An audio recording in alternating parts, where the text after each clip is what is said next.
identities, power, and privilege. So this is a very short version, like a 5-minute version of PowerPoint that Vivi and I primarily Vivi put together last couple of years for use in other spaces. But wanted to just invite folks into some reflection on this, and Vivi, jump in wherever you want to, please. And hopefully some of you saw this as you came in and thought about it. It was not, making you look at it, but just a couple of thoughts and reflections, a couple days in the training for most of you. What power do you think you have as a student leader to influence and shape the experiences of the new folks joining us in 3 days or less? Yeah?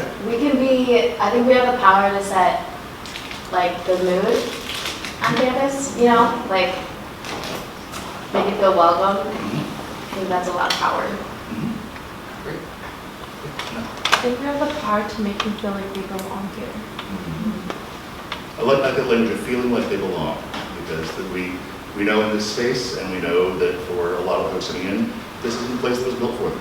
And as much as the schools try to do things to be more welcoming, we have, in the work that we do out of SAIS, a particular power and role to help build that in a way that maybe not all of the campus does. 1 or 2 more.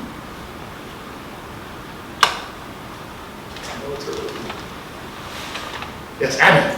We have a lot of information. I feel like so we have kind of some knowledge power just about our institution and how to navigate. And I think not only about the institution as a whole, which you carry as individual students who've had your own journeys here, but through the training, you all and the other teams with their different trainings, and noting Abby as in your role as the promotions coordinator, is that the title? Yeah, the Abby things. Making use of the resources that you all get about what's going on, how first years can get engaged. We know longitudinally that students who become engaged in some way, if they can find a niche that welcomes them and includes them, will have a greater chance of persistence at the university, and helping folks get through here is a huge deal for us. Well, let's keep moving a little bit. Thinking a little bit about creation and perpetuation of power, and I put on here twice because I like it. Not doing harm is not the same as doing good. There's a lot of attempts to say we don't want to hurt those folks. We want to make sure that they're okay when they get here. I think part of the invitation we want to make to this team in particular, but really to any student leader, is what good can you do? What are the things, and you already named some of those.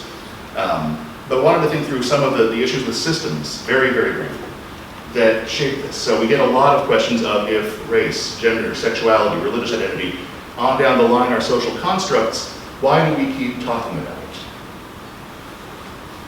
Why do we keep talking about this stuff? Well, for example, money and government are also social constructs, but that doesn't make them any less important to daily life and how people view the world. So the things that are constructs still have an impact on people. And that's really at the crux of the systems create or scapegoat differences to perpetuate dominance. So these systems that we live in, even though they're constructed out of the histories and the experiences, those actually take shape and form, not in that I am essentially something specific, but that I understand myself these ways. The world sees me those ways in some of its own ways. And quite often those systems are used to make sure that people stay in their assigned lanes by those in higher systems of power and higher structural authority. They create dominance. One of the challenges is that when individuals are steeped into a culture of dominant thinking and really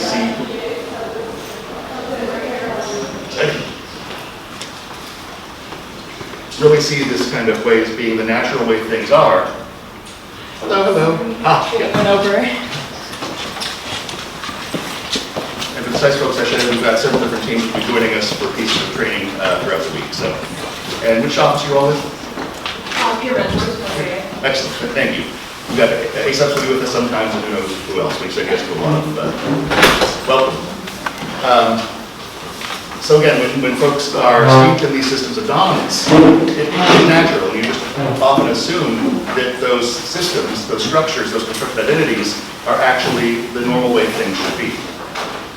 And the worst problem builds in when they see that this is a result of who the other person inherently is. So instead of just saying this is what dominant systems have created, we could look at someone and say that, oh, they're that way because they are LGBTQ, that they're that way because they are not white, they're that way because they are Buddhist. Any of those ways that different identities are minoritized becomes a way that systems of power insist upon those folks being less than. Maybe anything you want to add to this one? No, I think a good example is when we talk about peer rights or people who have disabilities, right? We use kind of a normative or natural thinking to distance ourselves from people who live in different bodies and love different people. So you'll see this kind of throughout history, but also today. Like what is naturally a family, right? What are the things that what normative ways that people should function to be able to contribute in the workplace? So maybe you want to talk about the handouts? Yes. So I'm just going to hand these out. There should be enough for everyone, but in particular, if you work for the Yellow House, to grab one. Peer advisors don't need one. So these are just some of the slides and information from the longer presentation, so that you have that in your hands. The last one we'll do from that, though, is just to talk briefly about some of the systemic isms. These are just some of the, not exclusive, some of the systems that we live in our cultural context that perpetuate some of those systems of dominance. And want to just briefly name them and then see if there are questions about what they mean, and if folks might have examples of how they play themselves out in our society, on our campus, etc. Colonialism, Christian dominance or Christianism, depending on the author you read. Capitalism, racism, heterosexism and heteronormativity, very related, but I believe distinct. Cissexism, ableism, classism, sexism, and American exceptionalism. Questions about, yeah? What is American exceptionalism? American exceptionalism is the system that makes, again, culturally specific, the belief that America is somehow better than or superior to other countries in some kind of inherent, we have this right and power kind of way.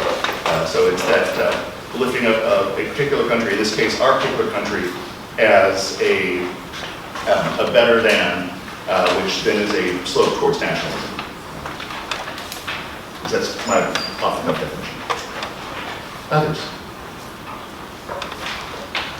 Any systems that you can think of in particular that are missing? This is not comprehensive, but I try to pull out the ones we've used and add a few more as well. Last question on this part then. Examples you can think of how you see these play out in our society or on our campus. Any of these?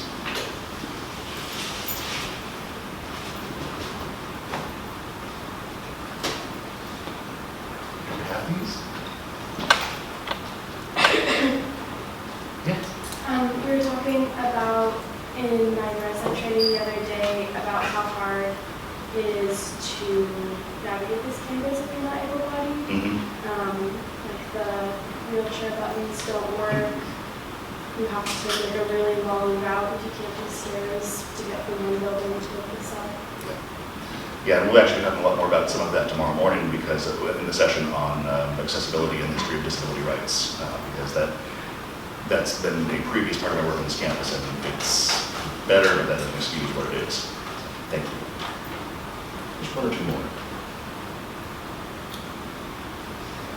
I mean, like classes, and you could talk about like tuition and the differences, the variety of students that we have here in terms of classes and what that offers them for different college experiences. Okay. Was that a hand or just putting your hand up? I can. Oh, sure, please. I'm sorry, I thought you were putting your hand up. I didn't really hear of Christian dominance, but it made me think of a situation where a guy was trying to go to like a native community, like somewhere like in Eastern or something like that, and basically like he was killed like before he even got to the land because that tribe particularly does not have contact with the outside world, and so he was going as a missionary to spread like Christianity or Christianity. He was killed. Yeah, but no, and we don't get into sort of the missionary language piece much, but that so ties together racism, colonialism, American exceptionalism quite often, but definitely much of that work is rooted in Christian exceptionalism, that Christianity has the particular way that we need to be the dominant Christian voice needs to enforce on the rest of the world in some way, and that's one of the moments. Yeah. I can just offer another example that maybe is a time of all those. It's a cop-out for me to be like, when I was abroad. But when I was abroad in New Zealand, I had a professor in a religion course I was taking who wrote a paper that essentially his argument was that the Christian missionaries that came to New Zealand civilized the Maori people. And that was like today. I think he wrote that like 2 years ago. Yeah, and that language persists pretty widely in a lot of literature around global Christianity. So, yeah. One thing I've also noticed about Christianity too is that I feel like there's a lot of Christians that are very much like, oh, you want the truth, you have to come to this church. You can only get the truth from this church. You can't go anywhere else. You can't find spirituality in any other ways. Which I think is kind of. And that happens both between Christians and non-Christians and Christians and other Christians. And there's a whole additional history of intra-Christian dysfunction and often had in other systems of amongst us. One more, and then we'll move forward. I think racism is so apparent everywhere in our society. Was definitely on this campus.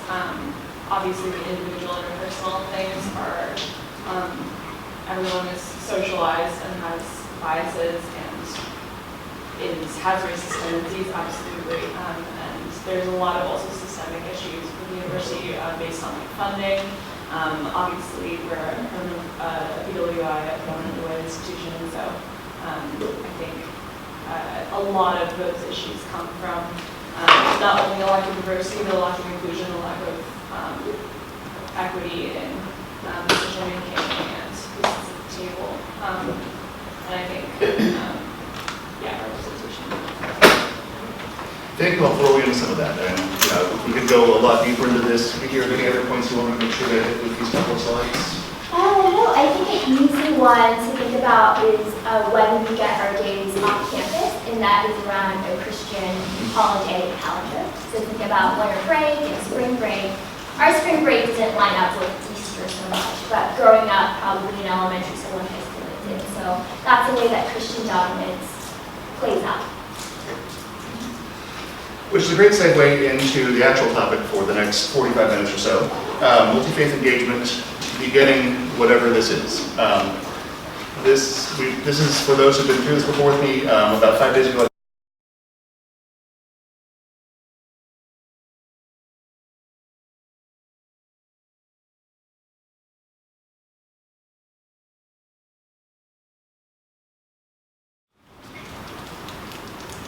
Well, I want to invite everybody to come up to the front, like physically. Wow.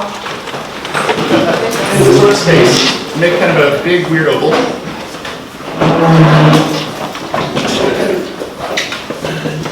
So guys, I got curls on my socks. I feel really good. So the first thing that I want to do, just to welcome our SAA friends into this, a little bit that I did, is invite just everybody to share your name, your role, and pronouns if you choose to. So Dave, University Chaplain, him and they. Oh, Aiden, he, him, Hurley Scholar. Tova, she, her, and videographer. Amber, she, her, interfaith coordinator. Carrie, she, her, Catholic assistant and interfaith coordinator. Abby, she, her, interfaith coordinator. Jake, he, him, peer mentor. Abby, she, her, and your mentor. Alex, he, him, peer mentor. Tim, he, him, and diversity program coordinator. Neely, she, her, team assistant. I just paused. Hi, Jade. Jade. She, her, pathways advisor. And she, her, diversity programs coordinator. Kelsey, she, her, SA mentor. Anna, she, her, peer mentor. Kiara, she, her, peer mentor. Abby, she, her, promotions coordinator. Janelle, she, her, interfaith coordinator. Rebecca, she, her, social justice programs coordinator. Lou, she, they, volunteer programs coordinator. Katie, she, her, travel assistant. And both killer. And pro mosquito killer. Even better. Heather, she, her, promotions team member. Cameron, he is chapel assistant. Olivia, she, her, direct student services. Thank you. I know we'll get there a few times this week, next couple weeks, so I wanted to at least begin with that, who's who kind of thing. So this next little bit is I hate doing things where we just talk at each other for an hour. So in the moment, I'm going to put a slide, and it's going to indicate, I can't remember, I think that direction is really uncomfortable, rather chew on tinfoil. That direction is comfy jammies, tea and cookies, etc. So with each state, there are not real tea and cookies, I'm sorry. But the idea is, as I go through a few statements, to locate yourself along the spectrum between really awkward and really awesome, or however you want to frame that comment. Does that make sense? In a really awkward, weird way? So it's cookies on the side, donuts on the I side? think so, let's find out. Okay, so we've got jammies, two cookies, and llama scarf, and pony this direction. Super comfy, I'd rather shoot tinfoil that direction. What if you like cheese? Well, okay, so just brief, but wanted to get some sense of the ways. The reality is that there's that old saw that two things you should never talk about are religion and politics, which happen to be two of my favorite things to talk about. So this is awkward for a lot of folks. So think about the self-reflection part of the last exercise. Was that super comfy, or you'd rather shoot tinfoil in those 2 minutes of silence that we were sitting there? Should we move? Move, yes, please. No, if you want to sort of how much? This is not the exact science. Okay.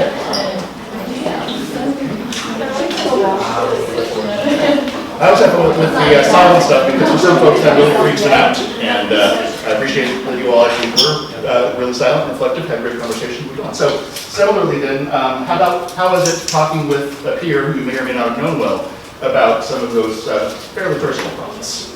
Super comfy, tinfoil. Some shifting. Okay, so imagine it's a few days from now, and we have a bunch of first years here, talking with a stranger about religious identity. A bit more spread, a little bit broader context. How about the act or experience of reconsidering or questioning or changing beliefs that you had when you were, say, 10 years old? Younger. I think I folded the bulletin. That's so bad. Okay. How about the experience or act of being challenged by someone to reconsider or question what you believe now?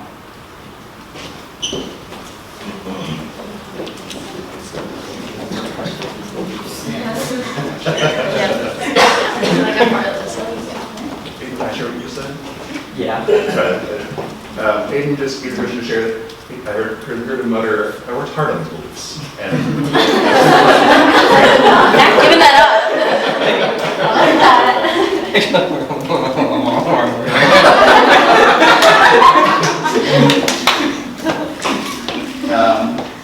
helping in your work in whatever office you're a part of, in that context, create space for people to reflect on or engage their own belief systems.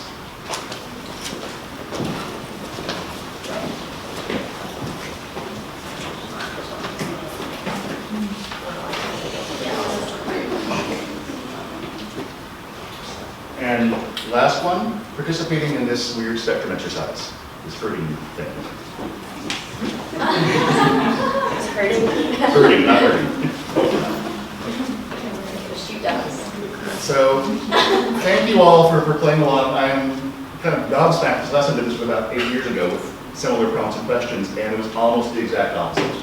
And that is just, like I said, this is a new slideshow that bring back some oldies, and I'm interested.